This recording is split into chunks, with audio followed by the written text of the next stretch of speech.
আমি ছেড়েই দিতে রাজি আছি সুসভ্যতার আলোক।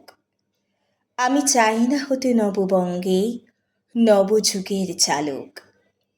আমি নাইবা গেলাম বিলাত, নাইবা পেলাম রাজার খিলাত। যদি পরজন্মে পাইরে হতে ব্রজের রাখাল বালক, তবে নিবিয়ে দেব নিজের ঘরে সুসভ্যতার আলোক। যারা নিত্য কেবল ধেনু চড়ায় বংশী বটের তলে, যারা গুঞ্জা ফুলের মালা গেঁথে পরে পরায় গলে, যারা বৃন্দাবনের বনে সদাই শ্যামের বাঁশি শোনে, যারা যমুনাতে ঝাঁপিয়ে পড়ে শীতল কালো জলে, যারা নিত্য কেবল ধেনু চড়ায় বংশী বটের তলে। ওরে বিহান হলো, জাগরে ভাই, ডাকে পরস্পরে। ওরে ওই যে দধি মন্থ ধ্বনি উঠল ঘরে ঘরে। হ্যারো মাঠের পথে ধেনু চলে উড়িয়ে গোখুর রেণু। হ্যারো আঙিনাতে ব্রজের বধূ দুগ্ধ দহন করে। ওরে বিহান হলো, জাগরে ভাই, ডাকে পরস্পরে।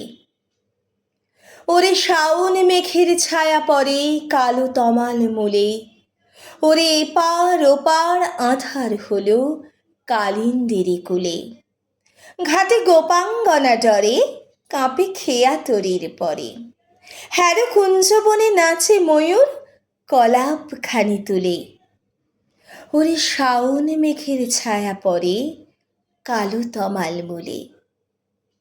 মোরা নবনবীন ফাগুন রাতে নীল নদীর তীরে, কোথা যাব চলি অশোক বনে শিখি পুচ্ছ শিরে।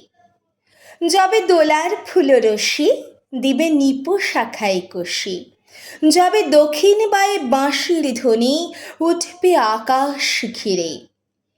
মোরা রাখাল মিলে করব মেলা নীল নদীর তীরে। আমি হব না ভাই নববঙ্গে নবযুগের চালক। আমি জ্বালাবো না আধার দেশে সুসভ্যতার আলোক।